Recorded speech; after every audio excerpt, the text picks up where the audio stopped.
Hi, I'm Bruce Mackay of Mackay Insurance. Mackay Insurance has been a proud member of the Bay of Quinte region for the past 45 years, providing quality and effective insurance products. Mackay Insurance has been a proud partner with the Belleville Senators since their inception in 2017, and we are proud to support the development of professional hockey within the region. I'm Bruce Mackay of Mackay Insurance, and this is Road to the AHL. Kept in by the feet of Montemapolo to Crookshank, getting in with a chance. He scores!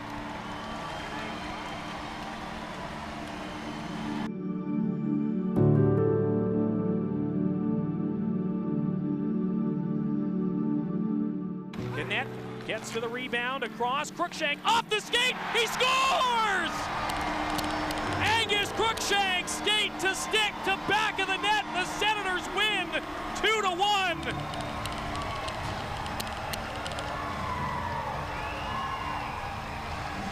What a quick release! What dexterity from Angus Crookshank! Great fix for Lansky. He showed off some moves to Angus Crookshank. Oh, what a snipe! That's another one that's just unfair. You shouldn't be able to shoot it like that, should you? Crookshank steals one as he absolutely snipes in top corner. Wow. That's a goal in any league. That is a beautiful shot.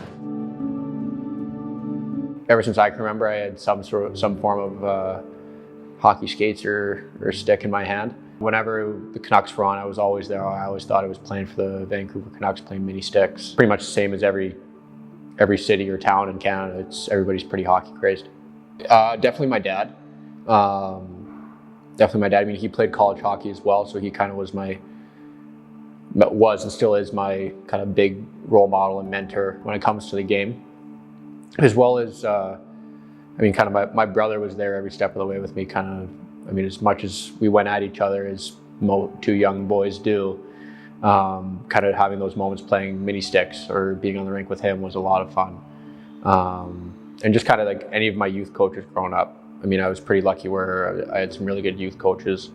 My dad obviously being one of them, but other ones along the way that I'm very thankful for. Wise, Grasso will center it, and streaking across is Angus Crookshank. He breaks and he shoots, and he forces an early save.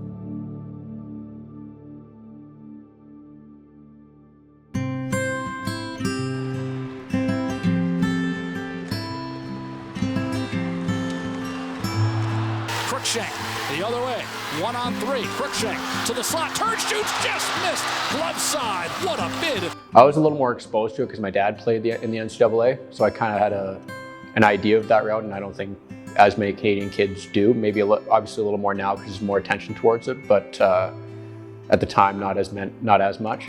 And I don't know, it just kind of made sense for me. Like, okay, say hockey doesn't pan out, I get a degree that's paid for. You can't ask for much more than that, and leading wherever it takes me down later in life takes me, but at least I have a backup plan and I'm ready to go into the next phase of life. To be honest, I committed pretty early to UNH, and my reasoning behind that was at the time they were a rebuilding program. I mean, they're a very good program historically, and I mean, at the time they were going through a phase where they wanted an influx of young players coming in. And that, to be honest, excited me because a lot of times, like these bigger schools, you look at like your North Dakotas, your Denvers, Wisconsin, so on and so forth. A lot of times you come in as a freshman, you aren't going to play a proper role that you're wanting to play until maybe your sophomore year, potentially junior year. So having that kind of opportunity to go in as a freshman and play a role that I wanted to play was definitely one of the biggest factors in going. Yeah, Mom didn't love it at all, but to be honest, I believe I was ready for it. I think that's just kudos to the Langley Rivermen and the billets that I did have in preparing me as a young man to go out and spread my wings. But I also think it's a kudos to the group of guys that we have, the guys in my class at UNH. We had 9 freshmen that year, and we all looked out for each other. We all kind of matured together and went through our aches and pains that being a freshman kind of has together. So having a really good group of friends who are still some of my best friends to this day, and guys that'll be in my bachelor party whenever I decide to get married.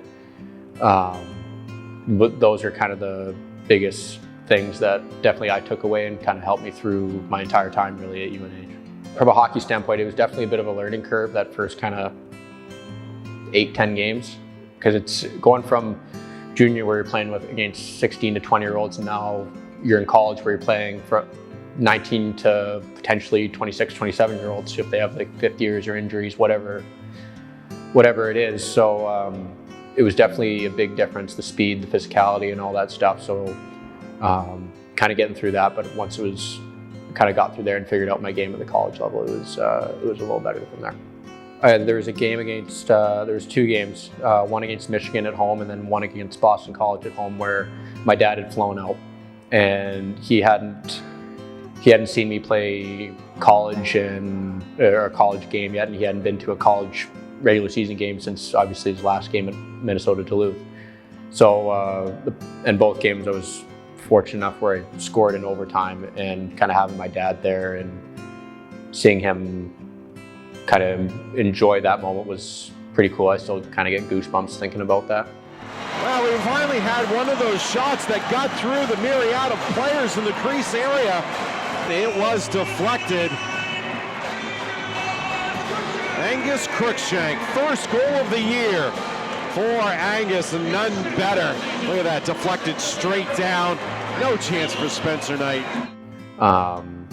Away from the rink, it's just being with all those guys. Like, it was, no matter what we were doing, whether we were studying, we were playing video games, just hanging out around the house, or doing whatever college kids do and go out and socialize and all that stuff. It was some of the best moments of my life, and moments I'll cherish definitely for probably forever.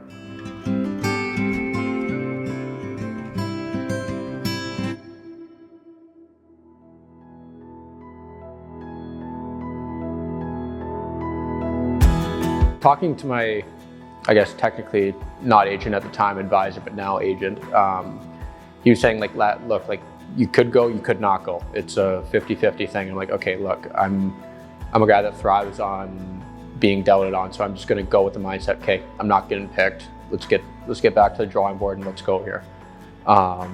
So I didn't really watch the draft that day. I didn't go to the draft, didn't watch the draft. Our junior season had just finished, so I was kind of taking some time off. I was just making eggs in the kitchen in our old house, and my phone buzzed. It was my text from my agent saying, just Ottawa. I'm like, what? So I just sent a question mark back. He said, go look at your TV. And then my brother, as soon as he sent that, my brother was like, holy crap, Angus, you're on the TV. And so my name had popped up for the Sens, which was, I froze. I didn't really know what to think. Having my brother be the first one to discover that was pretty darn cool as well.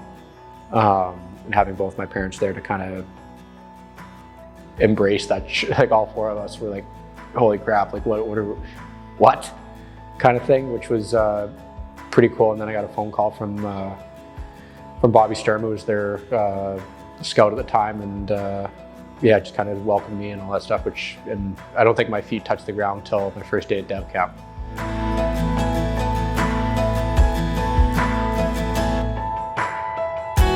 The biggest thing that I noticed was the sheer desperation out of every player. Like, I mean, every player is working to get to the National Hockey League, and you can feel that desperation on a night in, night out basis. So kind of getting used to that was the biggest thing for me. I had the self-belief that I knew I could play at this level. I just needed to kind of get my steps in, get my reps in, figure it out, and kind of match that level of desperation. Short term is just continue to help this team win, continue to, for myself personally, create chances and do everything that I can to help move the needle for this team, because I think we have a really, really good team. Long term, National Hockey League, and that's the only one that really matters, quite frankly. And that's not meant to be negative or anything like that. I think you ask anybody else in that dressing room, and they would say the same thing. Like, look, we're all working to get to the National Hockey League, and you're not going to be satisfied. Even when you're there, you're not going to be satisfied because you're going to want to stay there. When I'm done playing, absolutely, I will embrace whatever I've accomplished in the game and all the work that I've done to get there. Yeah, no, it's been a long journey, and it'd be good to kind of embrace that at the end of my career.